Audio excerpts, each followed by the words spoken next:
Yat she Nevaeh Talkalai inishe. Adon na nishlaniki tutsotni nishle. Twitch eatni bushishchin. Ashihe dashiche. Dithla ani dashinale. Akot ego atzani nishle. Sega hotzani dainasha. Hello, my name is Nevaeh Talkalai. The clan I am is Big Water. Bitter Water is the clan I am born for. Salt are my maternal grandfathers, and Mountain Cove are my paternal grandfathers. In that way, I am a young woman. I am from Winter Rock, Arizona.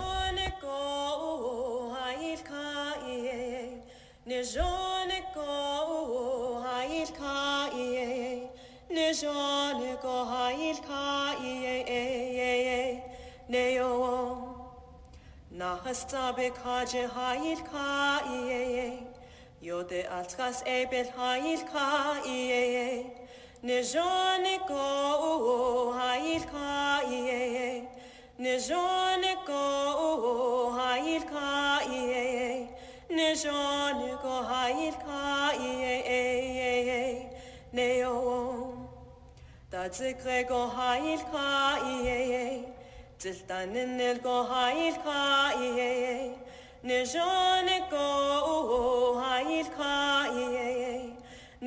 grade, I had a project for my history class. The theme was conflict and compromise in history. To me, an 8th grade project was a big deal. I heard there was a chance to join National History Day if they really liked your project. I decided to do my project on the Navajo and Hopi Land dispute. I wanted to focus on educating my peers about my culture. I live off the reservation. This was the chance to explore my culture. I chose this topic because I am Navajo, but I live off the reservation. I'm not as exposed to my culture as often, so with this project, I want to learn more. Whenever I have an opportunity that allows me to learn more about myself and my culture, I will take it. This was a great opportunity because I get to learn what my grandparents, great-grandparents, Navajos, and Hopis went through as they struggled with the government's choice to separate and bring conflict between the two tribes, which is now known as the Navajo and Hopi Land dispute. The land separation has affected them and their livelihood and their way of life. I actually got to bond with my family and people I've met through my research and learn through their experiences, struggles, emotions, and their fight through their given conflict from the government. I interviewed my family and my selected individuals of the Navajo Nation that were directly affected or involved in the dispute. I conducted my research through personal interviews, archived articles, documentaries, and written documents. My exhibit will give my audience information from my research and allow them to feel and know firsthand the struggles and their way of life which was compromised. Their livelihood was changed, taken, and some relocated by force. Livelihood is a way of life which is very important to survive. I see it as home is where the heart is. In my culture, when a baby is born, the fallen umbilical cord is returned to the earth on their most precious land, and that is believed to make a sacred bond that will always lead you home. My umbilical cord was buried at my great-grandma's house, along with my mom's and my grandma's. That is how I am connected to my home, as others are connected to their homes, families, land, and livelihood. The information on my board was put in chronological order, and I wanted my board to show that I had everything well thought out and planned.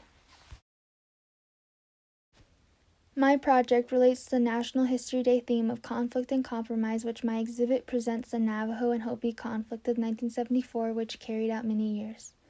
The United States government made choices without agreement from the Navajo and Hopi, and it created a conflict between the two. The Hopi and Navajo land dispute was ongoing, and a compromise was agreed in 1974. The Navajo and Hopi Land Settlement Act was passed, and it created the Navajo and Hopi Relocation Commission. A compromise happened between the Navajo and Hopi Nation, and today we live happily as neighbors, not forgetting the past, but living today without conflict. Peterson Zah's statement stands as, agree to disagree and to keep an open dialogue, which now follows through between the Navajo and Hopi Nation. For this project, I did as much research as possible.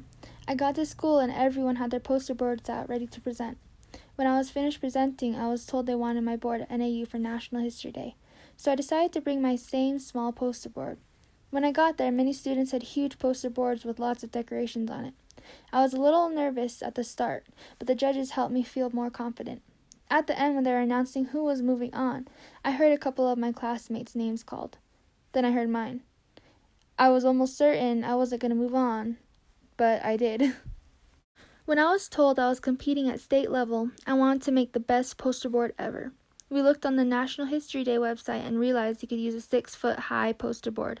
I decided to go all out. My great-grandpa had some information I can use for my project, so I used him as a source.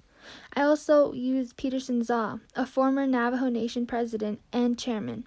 He was also the first Navajo Nation President. I interviewed him and ran into Jonathan Nez.